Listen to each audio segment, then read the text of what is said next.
अमरावती महानगरपालिका निवडणूक 2026च्या पार्श्वभूमीवर राजकीय वातावरण चांगलेच तापले असून भारतीय जनता पार्टीकडून जोरदार प्रचार सुरू आहे। शनिवारी अमरावतीत भाजपाच्या अधिकृत उमेदवारांच्या प्रचारार्थ राज्याचे महसूल मंत्री आणि जिल्ह्याचे पालकमंत्री चंद्रशेखर बावनकुळे यांनी 3 प्रभागांमध्ये जाहीर सभा घेतल्या। या सभांना नागरिकांचा मोठा प्रतिसाद मिळाला असून भाजप नेत्यांनी विकासाचा निर्धार व्यक्त केला। अमरावती महानगरपालिका निवडणूक 2026 साठी भारतीय जनता पार्टीने प्रचाराला वेग दिलाय। शनिवारी राज्याचे महसूल मंत्री व अमरावती जिल्ह्याचे पालकमंत्री चंद्रशेखर बावनकुळे यांनी प्रभाग क्रमांक 8 जोग स्टेडियम चपराशीपुरा, प्रभाग क्रमांक 9 SRPF वडाडी आणि प्रभाग क्रमांक 10 बेनोडा भीमटिकडी दस्तूरनगर येथे जाहीर सभा घेतल्या। या तिन्ही सभांना नागरिकांचा उत्स्फूर्त प्रतिसाद लाभला। यावेळी माजी खासदार नवनीत राणा यांनी उपस्थितांना संबोधित करत कमळ चिन्हासमोरील बटन दाबून उमेदवारांना विजयी करण्याचे आवाहन केले। यावेळी सभेमध्ये आमदार केवलराम काळे, आमदार उमेश यावलकर, भाजपा शहराध्यक्ष डॉक्टर नितीन धांडे, किरण पातुरकर यांच्यासह अनेक भाजप नेते व कार्यकर्ते मोठ्या संख्येने उपस्थित होते। पालकमंत्री चंद्रशेखर बावनकुळे यांनी आपल्या भाषणात केंद्र व राज्य सरकारच्या लोककल्याणकारी योजनांची माहिती दिली। देशात केंद्र सरकारच्या 124 योजना तर राज्य सरकारच्या 22 योजना जनतेपर्यंत पोहोचविण्यात येणार असल्याचे त्यांनी सांगितले। अमरावती शहरात महिलांच्या सुरक्षिततेसाठी जागोजागी सीसीटीव्ही कॅमेरे बसवले जाणार असून नागरिकांच्या जीवित व मालमत्तेच्या सुरक्षिततेची जबाबदारी सरकार घेणार असल्याची ग्वाही त्यांनी दिली। शहराच्या विकासाबाबत बोलताना त्यांनी रिंग रोड, उड्डाणपूल, रस्ते विकास योजना 2047, भविष्यातील वाहतूक व्यवस्था आणि स्मार्ट सिटी संकल्पनेचा उल्लेख केला। विकासाची गाडी वेगाने धावण्यासाठी महापौर हा भाजपाचाच असावा। विकासाची गाडी 100च्या वेगाने चालविण्यासाठी भाजपाचाच कार्यकर्ता महापौर बसणे आवश्यक आहे, असे प्रतिपादन बावनकुळे यांनी केले। तुम्ही दुसऱ्याला मत दिलं तो कधी प्रॉपर्टी कार्ड देऊ शकणार नाही, नजूलचा पट्टा देऊ शकणार नाही। भारतीय जनता पार्टीचा कार्यकर्ता आला तरच तो माझ्याकडे येईल आणि माझ्याकडनं आपल्या परिसराचे सर्व घरकुलं, सर्व नजूलचे पट्टे करून येईल। एक चुकीचं मत तुमच्या 5 वर्ष खराब करेल।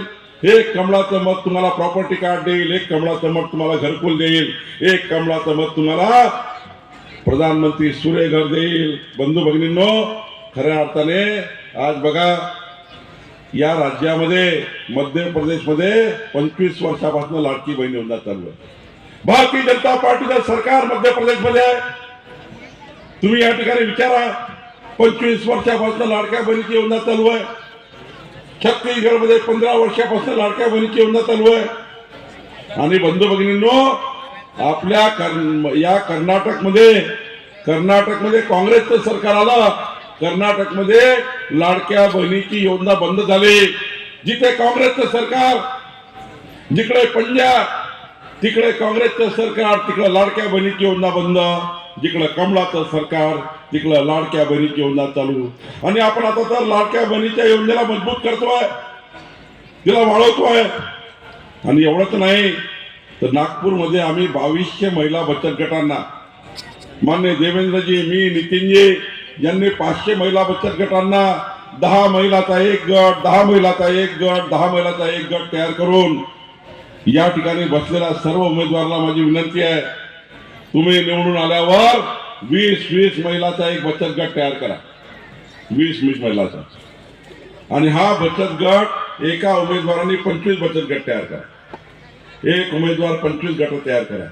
या ठिकाणी 8 उमेदवार बसले आहेत। या सर्वांना माझी विनंती आहे, 200 महिला बचत गट तयार करा।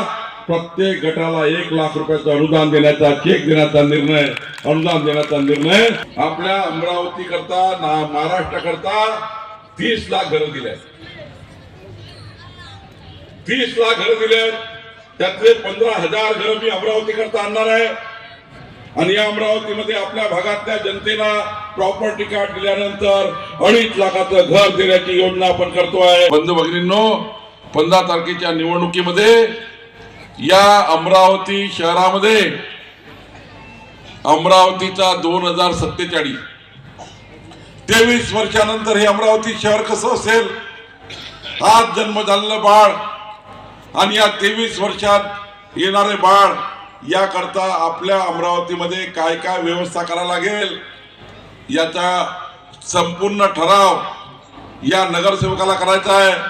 या नगरसेवकांना आपापल्या भागातल्या ज्या समस्या आहे या समस्या सरकारकडे पाठवायच्या आहे आणि सरकारच्या माध्यमातून या जिल्ह्याचा पालकमंत्री म्हणून मला देवेंद्रजींना, नितीन गडकरी साहेबांना या शहराच्या विकासाकरता जो निधी लागेल, आपल्या प्रभागाच्या विकासाकरता जो निधी लागेल, तो निधी आपल्या प्रभागात 100 युनिट वीज वापरणारा ग्राहक, तुम्ही सर्व 100 युनिटच्या वर वापरत नाही, तुमच्या सर्व घरावर प्रधानमंत्री सूर्यघर योजना जी आली आहे, ज्या मी सांगत होतो पहिला भाषण सुरू केलं तेव्हा 124 योजना येणार आहे. त्यातली प्रधानमंत्री सूर्यघर योजना, प्रत्येक घरावर 30,000चं सूर्यघर लावायचं आहे. तुमच्या प्रत्येकाच्या घरावर 30,000चं सूर्यघर लावायचं आहे. आणि हे सूर्यघर लावल्यानंतर या सर्व बसलेल्या ग्राहकांना माझी विनंती आहे, वीज ग्राहकांना, तुम्ही सर्व वीज घेता, तुम्ही वीज ग्राहक आहात, मी तुम्हाला विनंती करतो, एक कमळाचं मत, 30,000चं सूर्यघर, आणि हे सूर्यघर लागल्यानंतर पुढचे 15 वर्ष तुमच्या घरी विजेचं बिल येणार नाही. हा निर्णय आपलं सरकार करणार आहे. 15 वर्ष विजेचं बिल तुमच्या घरी येणार नाही. या जिल्ह्यामध्ये आतापर्यंतच्या विकासामध्ये सर्वात महत्वाचं, कारण विमानतळाचा फायदा लहान लोकांना नाही आहे, पण विमानतळ सुरू झाल्यानंतर या शहरामध्ये, जिल्ह्यामध्ये जे उद्योग येणार आहे, उद्योगपती येणार आहे, कंपन्या लागणार आहे. विमानतळ असेल तर कंपन्या लागतात, विमानतळ असेल तर उद्योजक येतात. या शहराला IT पार्क द्यायचा असेल तर विमानतळ लागतं.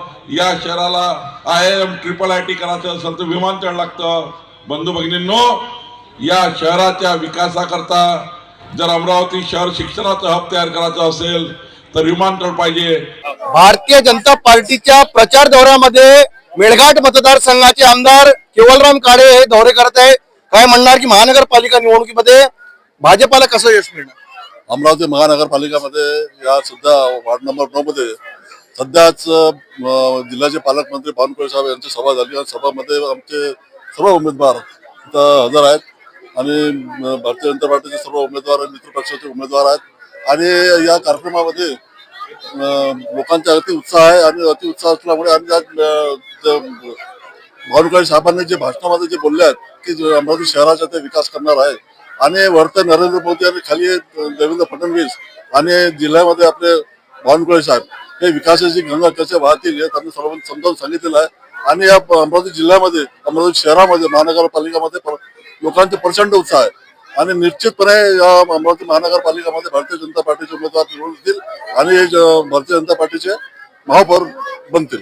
प्रतिक्रिया के बारे में यही, मैं अमित त्रिवेदी बोल रहा हूँ, पत्रकारिता जनसंवाद में कार्यरत रहा हूँ और भारतीय जनता पार्टी का यहाँ पर ये जो कार्यक्रम हुआ है, जो मेड़ावा हुआ, ये सभा हुई है, बावनकुळे साहब ने और उसके पहले नवनीत राणा इन्होंने जो स्पष्टीकरण दिया है, इस बारे में ये कहना महत्व का रहेगा कि ये क्षेत्र जो है, इस स्थान पर जो कार्यक्रम हुआ है पहली बार लिया गया है. यह एरिया जो है, लोग इसको अलग अलग आइडेंटिफिकेशन से देखते हैं, लेकिन यहाँ पर मैं यहाँ का रहिवासी रहूं और यहाँ की जो जनता है ये बहुत अच्छी है. इन्होंने अपने तरीके से यहाँ पर विस्तार का कार्य किया है और अपने तरीके से गरीब मोहल्ला है, लेकिन यहाँ पर हमने बहुत अच्छे कार्य करते हुए जनता को देखा है. राष्ट्रपति हमारे मोहल्ले की है. यहाँ पर शिक्षण क्षेत्र से भी जुड़े हुए काफी लोग हैं और इसी प्रकार के लोग यहाँ से जुड़े हुए हैं कई वर्षों से. भारतीय जनता पार्टी यहाँ पर कार्य के परिसीमन में कई वर्षों से काम करती आ रही है और यहाँ की जो कार्यकर्ता है, इन्होंने यहाँ पर बहुत अच्छा कार्य करके दिखाया है. भारतीय जनता पार्टी का ये बहुत अच्छा कार्य रहा है. बावनकुळे साहब ने जो स्पष्टीकरण दिया अपने तरफ से, उन्होंने जो बताई है वो बातें वो हल करके दिखाएंगे. और यहाँ पर जो खड़े हुए उम्मीदवार है वो काफी ताकतवर है और यहाँ पर उनके लिए हम पूरी ताकत झोंक कर बैठे हैं. मी सौ सुनीता संजय आठवले, मी प्रभाग क्रमांक 8 जोग स्टेडियम मधून उमेदवार म्हणून घोषित आहे भाजपची. आणि मी सर्वांगीण विकास माझ्या वार्डाचा व्हावा यासाठीच मी प्रयत्न करत राहील आणि प्रयत्न करतच राहील शेवटपर्यंत. प्रचार चांगला दणदणीत चालू आहे. निवडून येणार ते 4 जणांचं पॅनल आहे. निवडून येणारच कमळ भारतीय जनता पार्टीचा. तुम्ही बघितलं की दुपारी 2:30-3 वाजताची सभा आहे आणि ती पण या चपराशीपुऱ्यासारख्या मुस्लिम बहुल एरियामध्ये. इथे एवढा मोठ्या प्रमाणात प्रतिसाद मिळाला आहे. या अमरावतीमध्ये बावनकुळे साहेबांच्या सभांना अतिशय चांगला प्रतिसाद आहे, मिळतो आहे आणि निश्चितपणे चांगल्या पद्धतीने आम्ही निवडणुकीमध्ये समोर जात आहोत. मी मोदींच्या मते अशी आहे की मोदीजींनी ज्या योजना आणलेल्या आहेत त्या आपल्या सगळ्या महिलांसाठी उपयोगी आहे आणि जे देवेंद्र फडणवीस या लाडक्या बहिणीसाठी योजना दिलेल्या आहेत ते फारच उपलब्ध दिलेले आहेत. त्याच्यामुळे महिला त्या 1500 रुपये जे नाही ते काम करू शकतात आणि त्या 1500 रुपयात ते व्यवसाय करू राहिल्या.